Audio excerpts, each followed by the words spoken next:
Seat ബലം 400 കടക്കുമെന്ന മുദ്രാവാക്യമുയർത്തിയ നരേന്ദ്രമോദി തിരഞ്ഞെടുപ്പിൻ്റെ അവസാന ഘട്ടത്തിൽ നിശബ്ദനായി ധ്യാനത്തിന് പോയത് ആവനാഴിയിലെ അമ്പുകളെല്ലാം ഒടിഞ്ഞതിനാലാണെന്ന് രാഷ്ട്രീയ നിരീക്ഷകരുടെ വിലയിരുത്തൽ.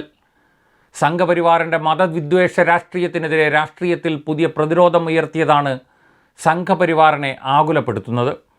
മൂന്നാം ഊഴമുറപ്പിച്ച മോദിയും കൂട്ടരും ആദ്യത്തെ 2 റൗണ്ട് തിരഞ്ഞെടുപ്പിന് ശേഷം ചിത്രം വേറെയാണെന്ന് തിരിച്ചറിഞ്ഞു.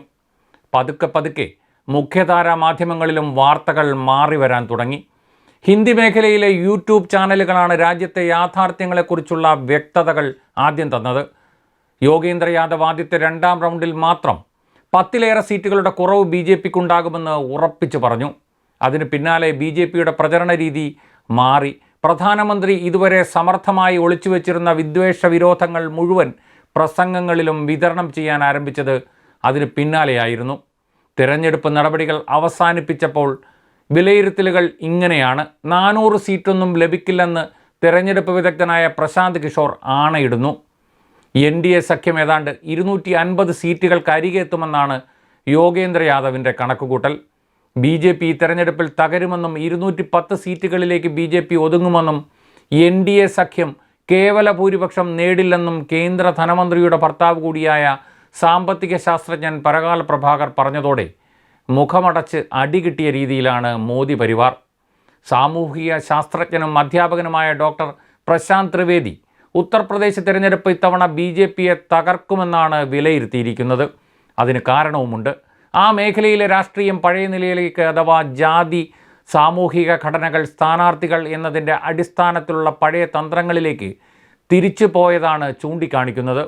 ഒരുപക്ഷെ 2024 ലോക്സഭാ തെരഞ്ഞെടുപ്പിൻ്റെ യാഥാർത്ഥ്യത്തെക്കുറിച്ചുള്ള ഏറ്റവും ശക്തമായ സൂചന ഇതാകും. ഉത്തർപ്രദേശ് അടക്കമുള്ള ഹിന്ദി ഹൃദയഭൂമിയിൽ 90കൾ മുതൽ 2014 BJP തരംഗം വരെയുള്ള 1/4 നൂറ്റാണ്ടിനിടെ തിരഞ്ഞെടുപ്പുകളുടെ വിധി നിർണയിച്ചത് ജാതിയും പ്രാദേശിക താൽപ്പര്യങ്ങളുമായിരുന്നു. അത് തകർത്ത് ഹിന്ദു മതവാദമുയർത്തിയാണ് BJP നേട്ടം കൊയ്തത്.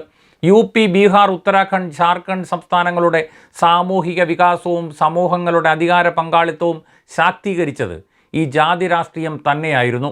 വിവിധ ദളിത് സമൂഹങ്ങൾ വേറെ തിരിഞ്ഞു നിൽക്കാതെ പൊതു താൽപ്പര്യത്തിന് വേണ്ടി ഒരുമിച്ച് നിൽക്കുകയും പിന്നോക്ക ജാതികൾ OBC എന്ന അവകാശത്തിനു വേണ്ടി ഒരുമിച്ച് പോരടിക്കുകയും ചെയ്തതാണ് ഈ പ്രദേശങ്ങളിൽ രാഷ്ട്രീയ അധികാരങ്ങൾ നേടിയെടുത്തത്.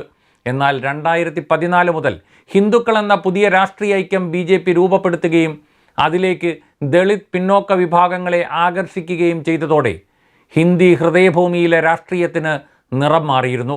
അതോടെ ജാതി രാഷ്ട്രീയം മതരാഷ്ട്രീയത്തിന് വഴിമാറി. പക്ഷേ ഉത്തർപ്രദേശിലും ബീഹാറിലെയും ജാതീയ രാഷ്ട്രീയത്തെ മുസ്ലിം വിരുദ്ധ രാഷ്ട്രീയ ഉള്ളടക്കത്തിൻ്റെ ഭാഗമാക്കി മാറ്റുക എന്നതായിരുന്നു കഴിഞ്ഞ കുറച്ചു കാലമായി ഹിന്ദുത്വ രാഷ്ട്രീയത്തിൻ്റെ അജണ്ടകളിലൊന്ന്. അതിന് തിരിച്ചടി നേരിട്ടു എന്നാണ് BJP പിന്നോട്ട് പോകുന്നതിന് കാരണം.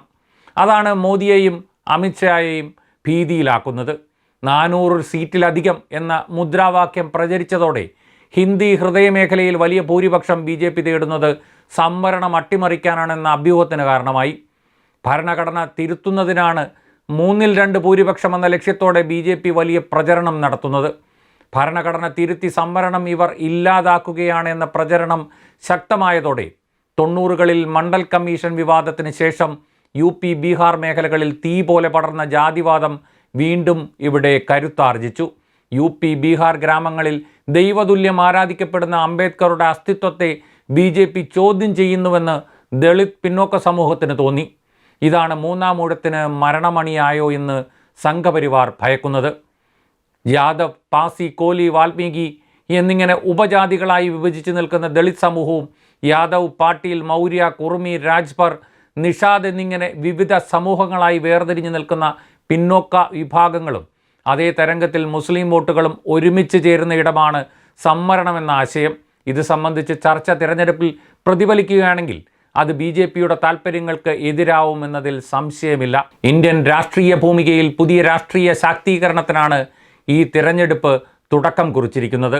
ക്ഷേത്രവും ദേശഭക്തിയും ഒന്നും ഓടുന്ന പടമല്ലെന്ന് സംഘപരിവാർ തിരിച്ചറിഞ്ഞതിനാൽ വോട്ടെണ്ണലിന് ശേഷം അവരുടെ പുതിയ നാട്യങ്ങളും നമുക്ക് കാണാം.